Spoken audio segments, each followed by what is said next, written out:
Hello! Welcome back to my channel. I'm back in the dorm, kaya medyo nag-whisper ako. Okay, hindi ko kasi alam kung marinig ako ng kapitbahay or not. Okay, anyway, napaka-Gen X nitong itong napansin ko, no? Very Gen X reaction to what's been happening in my newsfeed. Kasi napansin ko lang, no? Itong mga kabataan, parang kang naggising isang araw, tapos ang dami-daming mga kabataan na humihingi ng tulong kasi nag-unli application sila sa credit card, tapos apply sila dito, apply doon, and then nagtatanong sila bakit lagi silang rejected. Guys, hindi natin kailangan gawin yun. Hindi tayo dapat naghahabol. Okay? Okay, kwento ko lang muna sa inyo ha. Kung paano namin nakuha ng mister ko yung first credit cards namin. Pero ito yung history. May secret kasi yan. Unang-una, develop a relationship with your bank. Importante yun. Dapat nga, inuuna nyo yung emergency nyo before natin isipin yung uutangin. Unahin natin yung emergency fund. Mapapansin ng bank yan. Hindi mo kailangan mag-beg for it. Okay? Alright, pakita ko sa example Ito, yung husband ko kasi, yung first credit card niya, ganun lang din. In-offer lang din ng bank because we opened the joint account. Tapos, tinawagan kami pareho ng bangko, separate kami binigyan ng credit cards. Noong una nga, kasi first credit card niya yun, no? Hindi niya alam kung i-accept niya or not. Sabi ko, go! Wala ka pang credit card, sige, go! Na-trust ka ng bank. So, yun. Tapos, fast forward to later, ito pakita ko sa inyo. O, di ba, ang kulit-kulit ng Maya. This is like 13 years later, or 12 years later, kinukulit siya ni Maya na, apply ka. Since 2025, kinukulit siya ni Maya na mag-apply for their credit card. Na tipong palala ng palala yung mga messages nila. And then, when he finally did apply, actually, nagka-problema pa siya. Kasi nagka-problema sa address yung app. Ayaw tanggapin yung address namin. Parang, hello, bakit naman napadala nyo nga yung Maya debit cards namin, tapos bigla yung credit card, hindi. Tapos, ang nangyari? Tinawagan siya ng Maya, which is, akala ko kasi, mag-give up na yung husband ko. Ayoko, masyadong, kulit. Wala siyang pake, kahit nga yung first credit card na binigay lang sa kanya. Wala siyang pake. And then, ito, si Maya, kinukulit siya, tinawagan siya, bakit daw hindi niya tinuloy application niya, di ba? So anyway, naayos naman yun, bigla siya nagka-Maya Black. O yan, di ba? Wala. Yan, parang ganyan lang yan. Ang secret dyan is bank relationship, right? Okay, kwentuhan ko kayo kasi hindi naman all the time smooth sailing yung experiences ko with credit cards, okay? I have a 20-year credit card experience. And marami dong regrets, marami dong wins, marami dong losses. Meron yan, the good, the bad, and the ugly. Okay, so, simulan natin yung kwento. Yung first credit card ko was in 2006-ish. I'm not even sure kasi I even had to Google the history. Kasi meron ako inopen na dollar account sa Metrobank. As in, dollar account lang siya. Wala ako other deposit account. And then that dollar account was so well maintained, they offered me a credit card. So, given by the bank na yun. And okay naman siya. It was a very cute credit card. It was Metrobank Fam Visa. Yun, very pink, ang ganda. Mas gusto ko pa design niya noon kaysa sa design niya yun. Sayang, wala akong picture kasi hindi naman uso nun yung social media. Diba? So, anyway, that was a nice credit card. And then, sometime in 2007 or 2008, hindi ako sure pero bigla na lang ako nagka-BDO credit card, yung Shopmore. It's also a pretty credit card. So, pink siya na medyo transparent yung kalahati. Wala din akong picture nun. But, hindi ko alam ba't ako pinadala ni BDO. Wala naman akong deposit account sa kanila. But, I do remember na feeling ko ito yung reason. Nung time na yun, malakas akong gumamit na SM Advantage card. So, feeling ko doon nila nakuha yung information. And then they sent me that. Ito, very ugly yung history ko nito. And I'm so thankful right now na wala pang TransUnion Philippines nung time na to. Kasi, ang nangyari, na mali ako ng gamit sa kanya. Dahil dalawa silang credit card, naguguluhan ako. Parang si PDO, puro minimum na lang yung nababayaran ko sa kanya. And then there came a point na hindi na ako nakakabayad. Tapos parang interest na lang lumaki. And then mamaya, may legal letter na ako from a third-party debt collector. O, di ba?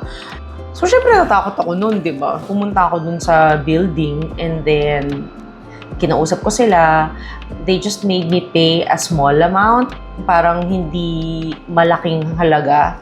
So thankful ako doon na binayaran ko yun and then they closed the account.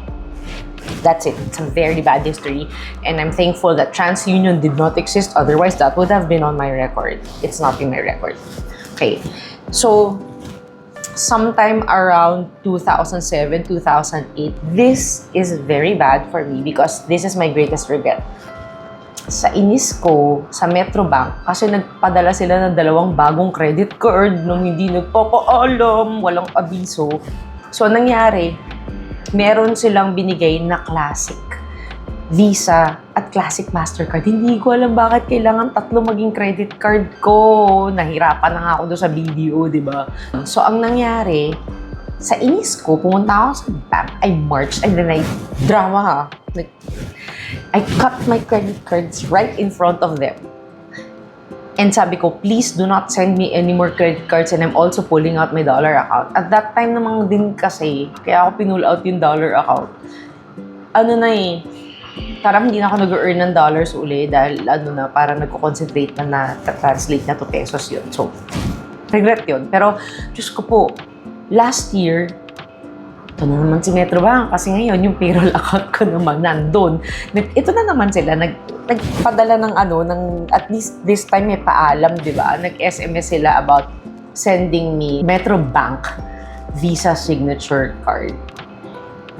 And ako naman, since ayoko nang tinatawagan ako, hindi ko siya pinansin. Kahit sinabi niya na legal yun or legit yun or whatever, hindi ko pinansin kasi ayoko nang tinatawagan ako. Okay. So, hindi ko na pinansin. Hindi naman kawalan for me kasi ayoko talaga na annual fees. Okay. Ayun. So, ang tawag ko doon ay the Great Metrobank Purge. 2007, 2008. And you know why that's a great regret? I didn't realize at that time that your credit age is anchored on your oldest card. Sayang yung first credit card ko. Kasi a friend of mine downgraded hers. Yung FAM visa niya, na-turn niya into M3. O di sana wala akong annual fees, right? Tapos meron pa akong credit age anchor na 20 years old. Sayang. 2008.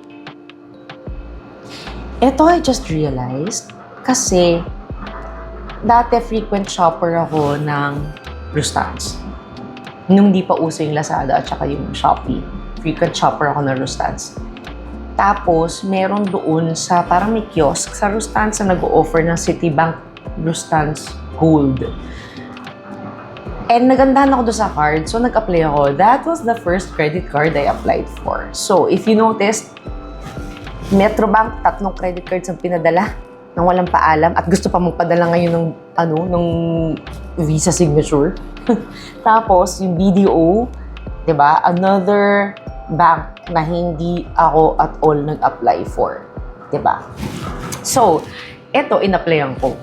And I just realized na nakakatakot pala yung ginawa ko kung ngayon ko yung ginawa. Kasi ibig sabihin, pakalat-kalat yung data ko kung saan-saan.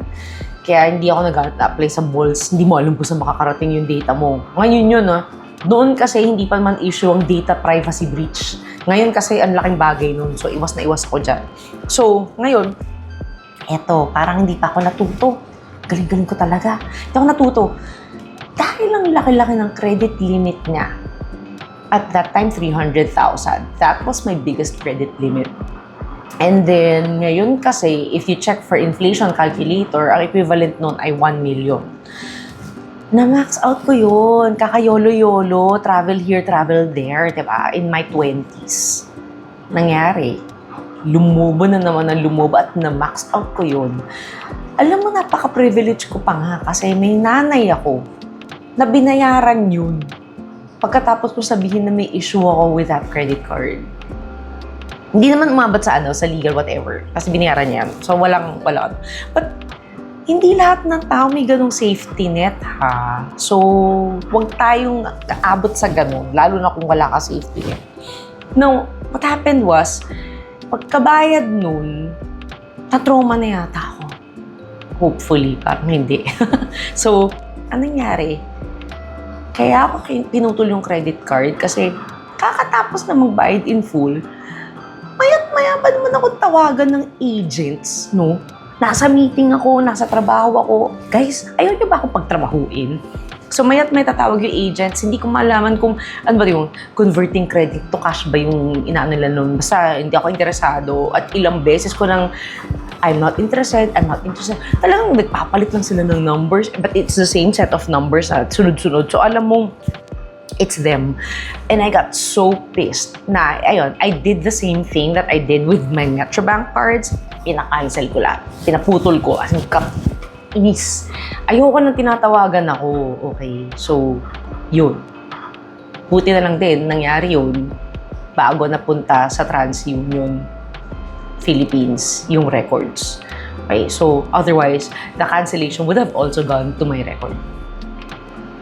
And, sabi ko, okay, ayoko na muna gumamit ng credit card. Nakakatakot ha. Kasi, discipline ba? Tapos, nag-expense tracking naman ako.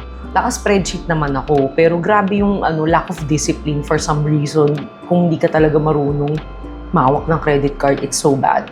So anyway, 2013, hindi pa kasi uso noon yung punta ka sa branch, papalipat ka ng account.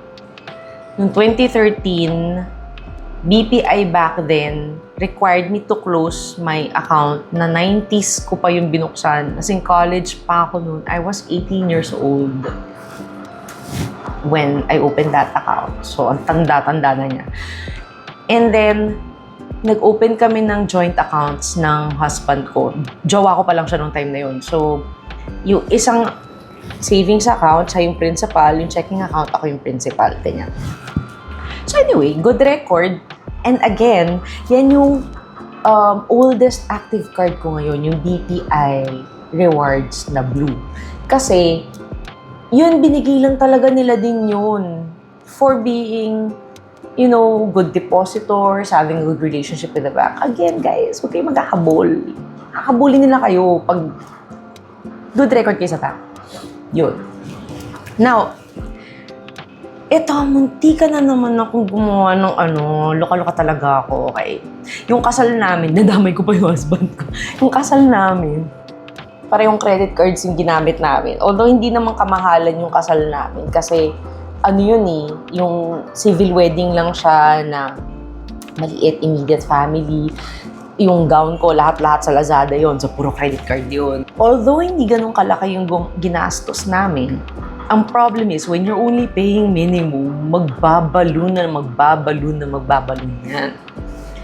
Thankfully, in 2020, I discovered YNAB. You Need a Budget, yun yung pangalan ng app. Kasi clearly, yung ibang apps and yung spreadsheet was not working for me. Ibang level yung ADHD ko, mag-impulse buy ako. And I was not seeing the big picture. The spreadsheet can only do so much. And there was so many things running in my head when it comes to expenses. But YNAB helped me discipline myself in two ways. One, hindi na ako gumagastos sa credit card nang walang equivalent na amount in my bank account. That's one. The second thing na develop ko is, kasi yung YNAB, meron siyang sort of principle na pag end of the month, wala ka dapat utang. So kahit na hindi pa dumadating yung statement of account, pinabayaran ko yung end of the month. Cleared lahat yun. So, nagmumukha tuloy akong high velocity credit recycler. 'Di ba? Although nag-iiwan naman ako ng konti for the statement of account para naman masabi ng banks na ginamit ko siya. Okay? Pero sobrang baba ng utilization ko, like barely 10% siguro. And that credit card, pareho kami ng husband ko, yung BPI Rewards na blue was there for like 13 years or 12 years, siya lang yung credit card ko. But in 2025, because I got a Maya Landers card, I discovered the perks. I never realized na ang dami pala niyang perks of having a platinum credit card. Kasi hindi ko na-upgrade si BPI Blue eh. Ayoko magbayad ng mataas na annual fee. Madali lang kasi i-waive si BPI Blue. Okay? Lalo na pag ginagamit mo lang siya for utilities, ma-waive agad yan. So, yung Maya Landers, ang bilis-bilis ko mag-accumulate ng points. So, ang laki-laki ng discount ko sa Landers. So, that was my first discovery regarding credit card perks.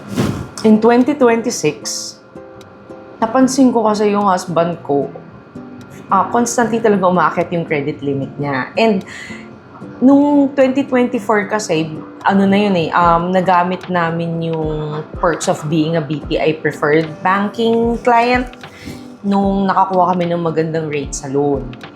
But because it's our joint account na siya yung principal na na holder, siya lang yung merong BPI preferred status. Sa papansin ko na yung credit limit ko, although it used to increase frequently before, tumigil siya at a certain amount. Nalampasan na nga siya nung Landers kasi si Landers Maya, ang bilis. Like, it jumped multiple times in the 11 months that it existed. So ngayon, nakita ko yung sa husband ko, akit yung credit limit niya. Pero parang na-bitter ako noon. So tinanong ko si Gemini, meron ba ditong bank na bibigyan din ako ng special treatment pag naging okay ako na banker? Gusto ko ako lang this time. Tapos sabi ng Gemini, try mo mag-RCBC Hexagon. 100,000 lang kailangan mo i-deposit. Ang dami-dami niyang perks. Okay, gagawa ko ng video separate for RCBC Hexagon kasi grabe, ang gaganda talaga ng perks niya. Perks that I never really felt much when we were BPI preferred. So, nag-open ako ng account sa RCBC na Hexagon. Pina-Hexagon ko siya. Ang bilis-bilis ng response nila. So, on that day, I also got my debit card. 6 banking days later, nagpadala sila ng credit card. So, yung credit card na yun, nagamit ko yun sa lounge ng Pags Lounge ng Terminal 1. Tapos, natutuwa ako sa kanya. Maganda yung perks niya in terms of pwede kang mag-convert into installments din. Kung gusto mo magpaikot ng pera, nakakapag-convert kayo into installments. So, yan, okay ang card niya. At napakabilis nila mag-report. So, ang ganda ng record mo kaagad. Mabilis sila mag-report sa TransUnion.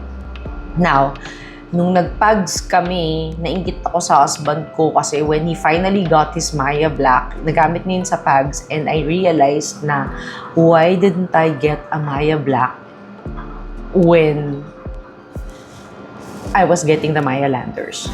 So, sa madaling sabi, inggit na inggit ako sa mister ko dun sa Maya Black niya. And I couldn't get a Maya Black because my Maya Landers existed and hindi ako part ng users na pwedeng kumuha ng dalawa. I have a different story there. Nalagay ko na lang sa description yung link to my Maya Landers to Maya Black switch. Okay. So, my newest card is actually Maya Black. And malaki siyang downgrade from my Maya Landers. Para like, yung credit limit niya is 4% of my original credit limit with Maya Landers. Again, that's a different story. I'll link it below. But, looking at my credit card assignments, very happy ako with my 3 credit cards and hindi na ako nalilito sa kanila because may assignments sila, lahat. Okay, so, ano yung assignment? Si Maya Black, assignment niya is daily driver ko siya. So, it has the smallest credit limit but it is my daily driver. Meaning, siya yung lagi kong gamit. Siya yung main credit card ko. And I like it that way because it helps me be disciplined. Pag maliit kasing credit limit, napipilitan kang bayaran agad para mag-recycle ka ng credit limit. So, nagiging high-velocity credit limit recycler na naman ako, no? Which I have been actually even with BPI because of my YNAB habits. So, yun. Siya yun. Tapos, nilipat ko rin sa kanya lahat ng international subscriptions ko na may peso pricing because walang cross-border fees for things like Netflix, Google, anything na Google related. Yun. Yung trabaho ng RCBC Hexagon ko is for installments. So, anything above 10K para mapaikot ko yung pera. And I also use it for travel bookings because yung travel bookings mo, it comes with free travel insurance. And ang ganda ng free travel insurance ni RCBC because mas malawak ang coverage niya kaysa sa BPI. Yun. And BPI, naging utility bills ko siya. And because it only costs 180,000 a year to waive the annual fee, na-waive ko naman siya kaagad. So, all my 3 cards, wala yung annual fee. Diba? So, yun. Yun ang importante. Again, I develop relationships with the banks first. So, ayun. Ang lesson natin for today, ikaw ang mag-develop ng relationship with the bank at ikaw ang hahabulin nila. Hindi mo kailangan maghabol. Okay? Okay? Paano tayo ha? Hard to get. Okay? Sige. Bye!